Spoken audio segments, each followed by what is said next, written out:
Aujourd'hui, on se retrouve pour une nouvelle vidéo consacrée à Facebook Ads et on va faire un focus sur les audiences similaires. Alors les audiences similaires, c'est quoi? Ce sont des audiences qui sont basées sur les événements que tu as sur ton site internet, donc l'ajout au panier, visiteurs, paiement initié. Et on va demander à Facebook de prendre ce pôle de personnes qui a effectué des événements particuliers et de nous trouver des personnes qui ont le même comportement en ligne. Donc tu peux faire des audiences similaires, des ajouts au panier, des paiements initiés, de tout ce qui t'intéresse et de tout ce qui te semble pertinent pour trouver des futurs acheteurs sur ton site internet. On va maintenant voir ensemble comment est-ce que tu peux créer tes premières audiences similaires et qu'est-ce que ça va t'apporter.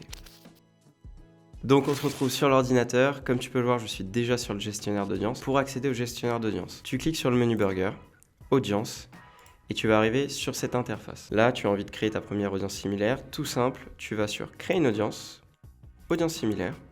Tu choisis donc le pixel concerné.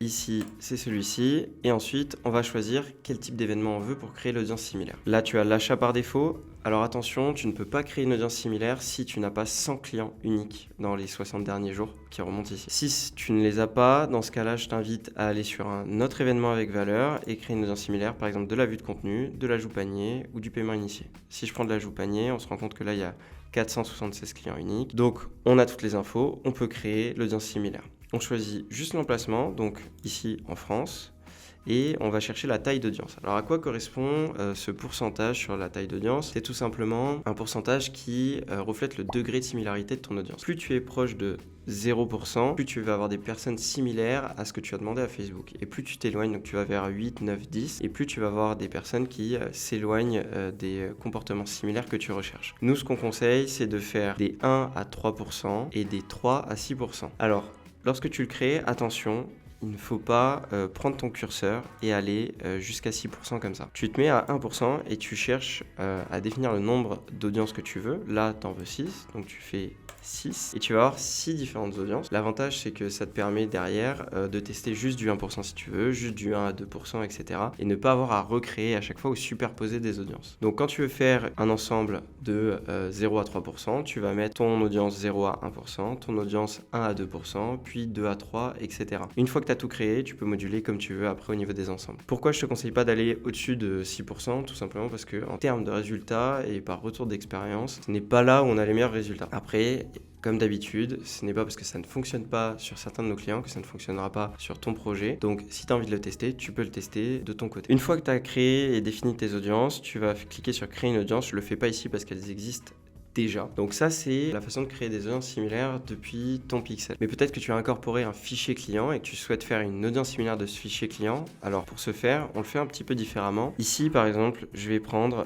cette audience qui n'est pas un fichier client, mais qui se retrouverait ici. Tu fais les 3 petits points au-dessus de supprimer, créer une audience similaire et tu choisis ça comme source d'audience à la place du pixel. C'est un avantage, c'est que si tu as un fichier client, tu as beaucoup d'infos, mais l'inconvénient, c'est que cette audience ne va pas s'actualiser parce que ton fichier client ne s'actualise pas. Tandis que quand tu utilises un pixel, tu vas actualiser continuellement ton audience parce que tu vas avoir des personnes qui sortent de la fenêtre d'attribution du pixel, des nouvelles personnes qui rentrent. Donc par exemple, si ton panier moyen augmente dans les 30 derniers jours parce que tu as sorti une nouvelle offre, tu as sorti de nouveaux produits, etc. et tu touches de nouvelles personnes, ça va être pris en compte dans ton audience similaire, alors que si tu te bases sur un fichier client, ça ne sera pas pris en compte. Alors là, on se retrouve sur un gestionnaire de publicité pour te montrer comment est-ce que tu ajoutes tes audiences similaires directement dans tes ensembles. Tes audiences similaires ne sont pas des intérêts qui sont fournis par Facebook, donc tu ne les retrouves pas dans la partie ciblage avancé où tu peux choisir par exemple l'intérêt sneakers, chaussures. Voilà. Tu ne vas pas l'avoir ici. Par contre, tu vas l'avoir un petit peu plus haut dans des audiences personnalisées directement. Et tu vas taper donc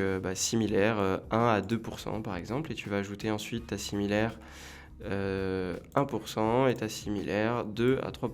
Comme ça, tu balayes bien de 0 à 3%, ce qui est censé être le plus précis au moment du ciblage. Quand tu fais ça, n'oublie pas d'exclure les personnes qui ont effectué déjà une action sur ton site et les acheteurs, parce que dans tous les cas, ce sont des personnes que tu retargetes si tu les inclus là-dedans, parce que c'est possible que dans l'audience similaire, Facebook se trompe et aille montrer à quelqu'un qui avait déjà ajouté au panier chez toi. Donc c'est pas le but. Là, le but, c'est d'acquérir de nouveaux clients. Donc surtout, n'oublie pas d'aller exclure les personnes qui en tout cas cas ont acheté ou qui ont fait le même événement que ton audience similaire. Alors maintenant, tu as vu comment créer tes premières audiences similaires, comment les ajouter à tes ensembles, mais attention, un petit warning, les audiences similaires, ce n'est pas magique. Il y a beaucoup de personnes qui pensent que parce que tu mets en place des audiences similaires, tu vas avoir de super résultats dès le lendemain. C'est une audience comme une autre, qui oui est un petit peu plus précise et où tu peux avoir des résultats exceptionnels, mais il ne faut pas tout miser dessus. Pas se dire c'est bon, je dépense jusqu'à atteindre le nombre de personnes qu'il faut pour créer une audience similaire et ensuite ça va rouler et on va faire des ROS de 6 directement. Une audience similaire d'ajout au panier peut super bien fonctionner, comme ne pas fonctionner et en fait c'est ton audience similaire de visiteurs. Tout ça pour te dire, il faut continuer à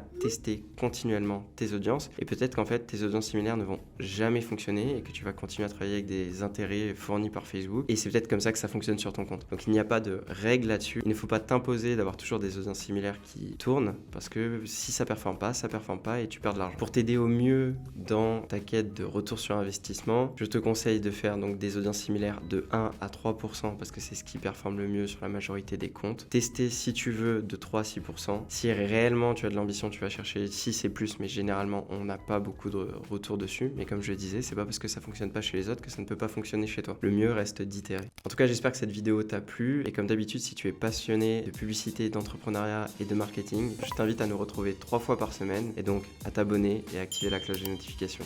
Ciao!